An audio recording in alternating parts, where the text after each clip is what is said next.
Hello, അപ്പോൾ നമ്മുടെ part 3യിലേക്ക് എല്ലാവർക്കും സ്വാഗതം. അപ്പോൾ പാർട്ട് 1ഉം പാർട്ട് 2ഉം കണ്ടിട്ടുണ്ടാവണം. കാണാത്തവരൊക്കെ ഒന്ന് പോയി കണ്ടിട്ട് വരിക.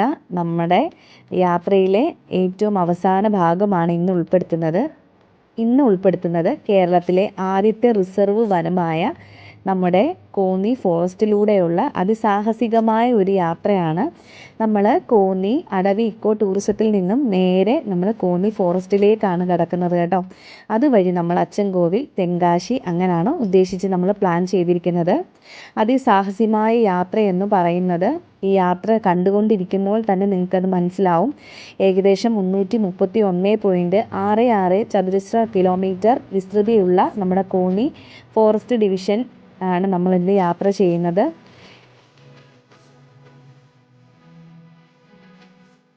റിസർവ് ഫോറസ്റ്റിലേക്ക് എൻ്റർ ആയിട്ടുണ്ട്. നമ്മൾ ഇനി ചെക്ക് പോസ്റ്റ് കടന്ന് വേണം നമുക്ക് ഉൾവനത്തിലോട്ട് പോകാൻ വേണ്ടിയിട്ട്. അപ്പോൾ ഇതാ ചെക്ക് പോസ്റ്റിൽ നമ്മൾ എത്തിയിട്ടുണ്ട്. ഒരുപാട് ഇൻസ്ട്രക്ഷനും കാര്യങ്ങളും നമ്മൾ പോകുന്ന ടൈമും അതുപോലെ തിരിച്ചെതുവരെയാണ് വരുന്നത് എങ്ങനെയുള്ള കാര്യങ്ങളൊക്കെ ഇവിടെ നമ്മൾ പറഞ്ഞു കൊടുത്തിട്ട് വേണം നമുക്ക് യാത്ര പോകാൻ വേണ്ടിയിട്ട്. അതുപോലെ നമുക്ക് കിട്ടുന്ന ഇൻസ്ട്രക്ഷനിൽ പ്രധാനമായിട്ടും ക്യാമറ അലൗഡ് അല്ല ഈ റൂട്ടിൽ. പിന്നീട് നമ്മുടെ കാറിൽ ഇരുന്ന് തന്നെയാണ് കേട്ടോ ഈ ഒരു ഷൂട്ട് എടുക്കുക. നമ്മൾ പുറത്തേക്ക് ക്യാമറ കൊണ്ട് എടുക്കുകയോ അങ്ങനത്തെ കാര്യങ്ങളൊന്നും നമ്മൾ ചെയ്തിട്ടില്ല. അതിമനോഹരമായ കാഴ്ചകളാണ് ഈ വഴികളിലൊക്കെ. പ്രത്യേകിച്ച് പുറത്തിറങ്ങരുതെന്നും നമുക്ക് ഇൻസ്ട്രക്ഷൻ ഉണ്ട്. ഇതുവഴി നമുക്ക് പോകേണ്ടത് കോന്നി അച്ചൻകോവിൽ ക്ഷേത്രത്തിലൊക്കെ ഈ ഒരു റൂട്ട് നമുക്ക് എത്താനായിട്ട് പറ്റും. അപ്പോൾ ഉൾവനത്തിലോട്ടാണ് നമ്മുടെ ഇനിയുള്ള യാത്രയെന്ന് പറയുന്നത്. ഒരുപാട് വഴികളിൽ തടസ്സങ്ങളും കാര്യങ്ങളും മരങ്ങൾ തടസ്സമായിട്ടൊക്കെ ഉണ്ടായിരുന്നു. അപ്പോൾ ഇതുപോലെ നമ്മൾ മുന്നോട്ട് പോവുകയാണ്. ഓഫ് റോഡ് വഴിയാണ് കേട്ടോ. ഏത് നിമിഷവും ആനയോ മറ്റു കാര്യങ്ങളോ ഒക്കെ കാണാൻ പറ്റുന്ന ഒരു സാഹസികമായ ഒരു യാത്ര തന്നെയാണ് ഇവിടെ. അപ്പോൾ ഈ ഒരു റിസർവ് മേഖല എന്ന് പറയുന്നത് നമ്മുടെ തിരുവിതാംകൂർ ഫോറസ്റ്റ് ആക്ട് പ്രകാരം 1888 ഒക്ടോബർ 9 കേരളത്തിലെ ആദ്യത്തെ റിസർവ് വനമായിട്ട് കണക്കാക്കപ്പെടുന്നത് കേട്ടോ. ജൂലൈ 1 യുനെസ്കോയുടെ ലോക പൈതൃക സൈറ്റായി നിയോഗിക്കപ്പെട്ട പശ്ചിമഘട്ടത്തിൻ്റെ ഭാഗമാണ് ഈ ഒരു ഡിവിഷൻ. ഒരുപാട് തദ്ദേശീയ ജീവിവർഗ്ഗങ്ങളൊക്കെ ഉള്ളൊരു പ്രദേശമാണിത് കേട്ടോ. അപ്പോൾ ഇങ്ങനെയുള്ള മരങ്ങൾക്കിടയിലൂടെയും കാട്ടിലൂടെയും ഒക്കെയുള്ള നമ്മുടെ ഒരു യാത്ര അതിമനോഹരമാണ്. ഇടയ്ക്കൊക്കെ ആനകൾക്കൊക്കെ ഇറങ്ങുമ്പോൾ അവർക്ക് വെള്ളം കുടിക്കാനും അങ്ങനെയുള്ള ചെറിയ ചെറിയ കുളങ്ങളൊക്കെ ഫോറസ്റ്റ് ഡിവിഷനിൽ നിന്ന് ചെയ്ത് നൽകപ്പെടുന്നതായിട്ട് നമുക്ക് കാണാനായിട്ട് പറ്റും കേട്ടോ.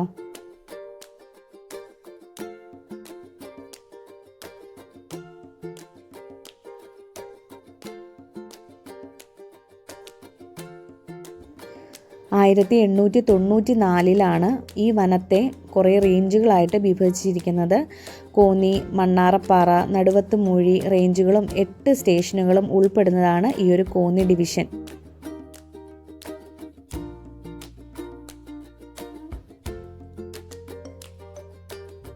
ഓരോ വളവുകളും തിരിവുകളും ഒക്കെ ആകുമ്പോൾ ഒരുപാട് പ്രതീക്ഷകളുണ്ടായിരുന്നു.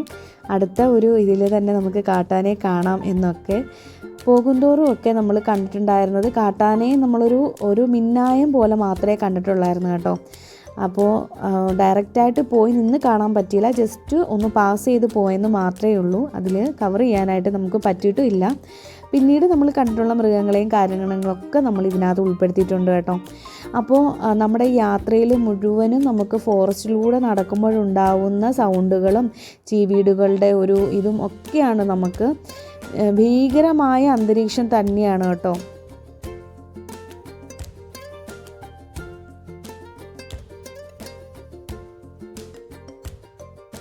കണ്ടില്ലേ, വഴികളിലെല്ലാം തന്നെ മരങ്ങളുടെ ചില്ലുകളും കാര്യങ്ങളും ഒക്കെ ഇങ്ങനെ നിറഞ്ഞു നിൽക്കുകയാണ്.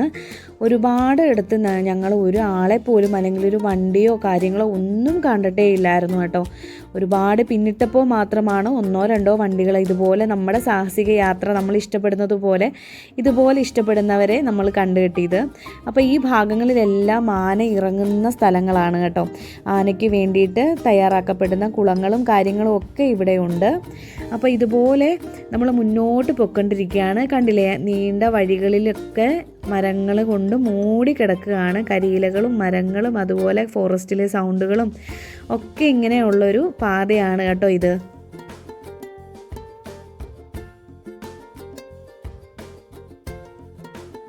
വനങ്ങളിലൂടെയുള്ള യാത്ര ഇഷ്ടപ്പെടുന്നവർക്കും ഇതുപോലെയുള്ള സാഹസികമായ അഡ്വഞ്ചറസ് ഒക്കെ താല്പര്യപ്പെടുന്നവർക്കും പോകാൻ നല്ല ബെസ്റ്റ് പ്ലേസ് ആണ് കേട്ടോ ഇത്.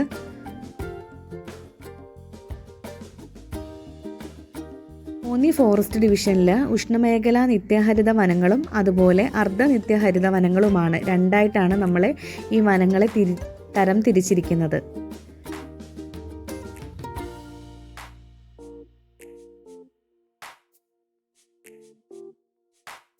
ഇനിയുള്ള വഴികളിലൊക്കെ കാട്ടുപോത്തുകളെയൊക്കെ കാണുന്നുണ്ട് കേട്ടോ. അപ്പോൾ കാട്ടുപോത്തുകളെയും പിന്നെ അതുപോലെ തന്നെ മയിലും ഒരുപാട് കാര്യങ്ങളാണ്. അപ്പോൾ ഇതുപോലുള്ള മനോഹരമായ കാഴ്ചകളൊക്കെ ഇടയ്ക്കിടയ്ക്ക് വന്നു പോകുന്നുണ്ട് കേട്ടോ നമ്മുടെ യാത്രയിൽ.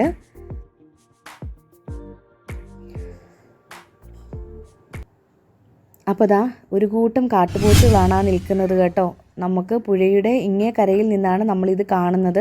അപ്പോൾ ഇതാ തീറ്റ തേടി ഇറങ്ങിയിരിക്കുകയാണ്. കൂട്ടമായിട്ടാണ് കേട്ടോ കാട്ടുപോത്തുകൾ കാട്ടാനേക്കാട്ടിലും അപകടകാരികളാണെന്നാണ് പറയുന്നത് കേട്ടോ. കുറേ മനോഹരമായ കാഴ്ചകളുമുണ്ട്. ഇതാണ് അച്ചൻകോവിൽ ആറ്. ഇന്ത്യയിലെ കേരളത്തിൽ 128 കിലോമീറ്റർ, അതായത് 80 മൈൽ നീളമുള്ള പടിഞ്ഞാറോട്ടൊഴുകുന്ന നദിയാണ് കേട്ടോ അച്ചൻകോവിൽ എത്തിയാൽ പിന്നെ ഇതാ ഇതുപോലുള്ള മനോഹരമായ കാഴ്ചകളൊക്കെയാണ് കാണുന്നത്. ആലപ്പുഴ ജില്ലകളിലൂടെയൊക്കെയാണ് ഈ അച്ചൻകോവിൽ ആറ് ഒഴുകുന്നത് കേട്ടോ. കൊല്ലം, പത്തനംതിട്ട, ആലപ്പുഴയിലൊക്കെയാണ്. ഇത് അച്ചൻകോവിലെ ചെമ്പനരുവി റോഡാണ് കേട്ടോ. വളരെ മനോഹരമായ യാത്രയും കാഴ്ചകളുമാണ് നമുക്കിവിടെ നൽകുന്നത്. ഒരുപാട് ഇൻസ്ട്രക്ഷനും കാര്യങ്ങളും കൊണ്ട് തന്നെ അല്ലേ നമ്മൾ യാത്ര സ്റ്റാർട്ട് ചെയ്ത്. അതുപോലെ തന്നെ നമ്മൾ പാലിക്കേണ്ടതായിട്ടുള്ള ഒരുപാട് കാര്യങ്ങളുണ്ട് കേട്ടോ. വണ്ടിയുടെ ഹോണുകൾ പാടില്ല, പിന്നെ അതുപോലെ ഗ്ലാസ് തുറന്നിട്ട് നമ്മൾ യാത്ര ചെയ്യാൻ പാടില്ല. എപ്പോഴാണ് കാട്ടാനയോ മറ്റോ വരുന്നതെന്ന് നമുക്കറിയില്ലല്ലോ. അപ്പോൾ കുട്ടികളെയൊക്കെ കൊണ്ട് പോവുകയാണെങ്കിൽ നമ്മൾ വനംവകുപ്പിൽ നിന്നും പറയുന്ന അതേ ഇൻസ്ട്രക്ഷനും കാര്യങ്ങളും നമ്മൾ പാലിക്കേണ്ടതായിട്ടുണ്ട്. ഈ വഴികളിലൊക്കെയും വൈൽഡ് ലൈഫ് ക്രോസിംഗ് ഉള്ള സ്ഥലങ്ങളാണ്. യാത്ര തിരിക്കുന്ന ഓരോ സ്ഥലങ്ങളിലും ഇങ്ങനെയുള്ള ബോർഡുകളും ഉണ്ട്. അപ്പോൾ നമ്മളത് നോക്കി വേണം ഹോണായാലും ഒക്കെ സൗണ്ടുകൾ കേൾപ്പിക്കാതെ മുന്നോട്ട് നമ്മുടെ യാത്ര കൊണ്ടുപോകാൻ വേണ്ടിയിട്ട്. ഏകദേശം 2 മണിക്കൂറെങ്കിലും ഞങ്ങൾ ഈ വനത്തിൽ പുറത്തേക്ക് വരാനായിട്ട് സമയമെടുത്തിട്ടുണ്ട് കേട്ടോ. കാട്ടാന കൂട്ടങ്ങളും ഒക്കെ വെള്ളം കുടിക്കാനൊക്കെ ഇറങ്ങുന്ന ഒരു ടൈമിലാണ് ഞങ്ങളുടെ ഈ യാത്ര ഉണ്ടായിരുന്നത്. ഒരുപാട് ലേറ്റായി. അങ്ങനെ ഒരുപാട് ദൂരം സഞ്ചരിച്ചപ്പോൾ വൈൽഡ് ലൈഫ് ക്രോസിംഗ് എഴുതിയ ഈ ഒരു സ്ഥലത്ത് എത്തിയപ്പോഴാണ് ഞങ്ങളൊരു വാഹനം കണ്ടത് കേട്ടോ. വളരെ മനോഹരമായ അച്ചൻകോവിൽ നദിയാണിത് കേട്ടോ. ഒരുപാട് സവിശേഷതകളുള്ള നദിയും കൂടിയാണ്. ഈ പറയുന്നത് പോലെ പമ്പയുടെ ഒരു പോഷക നദിയാണ് അച്ചൻകോവിലാറ് കേട്ടോ. പശുക്കിടാമേട്, രാമക്കൽ തേരി, ഋഷിമല എന്നിവിടങ്ങളിൽ നിന്നൊക്കെ ഉത്ഭവിക്കുന്ന ഒരു നദിയാണ്. നമ്മുടെ ഈ ഇത്രയും ചെറു പുഴകൾ ചേർന്നാണ് അച്ചൻകോവിലാറ് രൂപം നൽകുന്നത് കേട്ടോ. ഇനി നിങ്ങൾക്ക് പരിചയപ്പെടുത്തി തരുന്നത് ഈ ഒരു കാവാണ് കേട്ടോ. ഇത് അച്ചൻകോവിലുള്ള വളരെ പ്രശസ്തമായ ഒരു കാവാണ്. ഇവിടെ ഒരു ആന തൊഴാൻ വരുന്നതായിട്ട് കേട്ടിട്ടുണ്ട്. നമ്മളത് കാണാനോ അതിനെക്കുറിച്ച് എനിക്ക് കൂടുതലായിട്ട് അറിയില്ല. അപ്പോൾ ഇങ്ങനൊരു സംഭവം ഒരു ചരിത്രവുമുണ്ട്.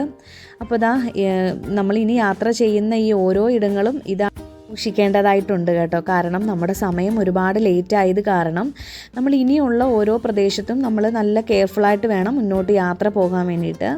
അപ്പോൾ ഈ നേരം ഇരുട്ടി തുടങ്ങിയിട്ടുണ്ടായിരുന്നു. നല്ല രീതിയിൽ ഇരുട്ടി തുടങ്ങിയിട്ടുണ്ടായിരുന്നു. ചീടുകളുടെ സൗണ്ടുകളെല്ലാം ഭയങ്കര കൂടുതലായിട്ടാണ് കാണുന്നത് കേട്ടോ. ഇനി നമ്മൾ കാണിക്കുന്ന ഈ ഒരു കാഴ്ചയുണ്ടല്ലോ, അതിമനോഹരമാണ് കേട്ടോ. അപ്പോൾ ഈ ഒരു പുഴയും അതുപോലെ തന്നെ തെളിഞ്ഞ വെള്ളവും അതിൻ്റെ ആ ഒഴുക്കും ഭയങ്കര രസമാണ് ഇവിടെ നിൽക്കാൻ വേണ്ടിയിട്ട്. ഇടയ്ക്കൊക്കെ ഇങ്ങനെയുള്ള ചെറിയ ചെറിയ പ്രദേശങ്ങളൊക്കെ ഇവിടെ ഉണ്ട് കേട്ടോ. ഇവിടെയൊക്കെ ഇരുന്ന് ഒരു പൊതിച്ചോറൊക്കെ കഴിച്ചിങ്ങനെ ആസ്വദിച്ചിരിക്കാൻ എന്ത് രസമാണെന്നറിയോ. അപ്പോൾ ഇനി നമ്മൾ അച്ചൻകോവിൽ ശാസ്താ ടെമ്പിളിൻ്റെ അടുത്തായിട്ടാണ് നമ്മൾ നിർത്തിയിട്ടിരിക്കുന്നത് കേട്ടോ. അപ്പോൾ നമ്മളിവിടെ ഒരു ടീ ബ്രേക്കിന് ഇറങ്ങിയതാണ്. അപ്പോൾ നമ്മുടെ പുനലൂർ ബസ്സാണ് ആ കാണുന്നത് കേട്ടോ. അപ്പോൾ കേരളത്തിൽ അയ്യപ്പന് സമർപ്പിച്ചിരിക്കുന്ന 5 പ്രധാന ക്ഷേത്രങ്ങളിലൊന്നാണ് നമ്മുടെ ഈ ഒരു ക്ഷേത്രം എന്ന് പറയുന്നത്. ഭഗവാൻ അയ്യപ്പൻ ഇവിടെ ഗൃഹസ്ഥാശ്രമം ജീവിതം നയിക്കുന്നു എന്നാണ് പറയപ്പെടുന്നത് കേട്ടോ. അപ്പോൾ നമ്മളൊരു ചായയൊക്കെ കുടിച്ച് അവിടുത്തെ പലഹാരങ്ങളൊക്കെ ഒന്ന് ടേസ്റ്റ് ചെയ്തിട്ട് നമ്മൾ വീണ്ടും നമ്മുടെ യാത്ര തുടർന്നു. അതിമനോഹരമായ പുഴയും ഒക്കെയാണ് ഇനി നമ്മൾ കണ്ടുകൊണ്ട് പോകുന്നത് കേട്ടോ. ഒരുപാട് തെളിഞ്ഞ വെള്ളമാണ് ഇവിടെ കാണുന്നത്. അത് ഭയങ്കര രസമാണ്.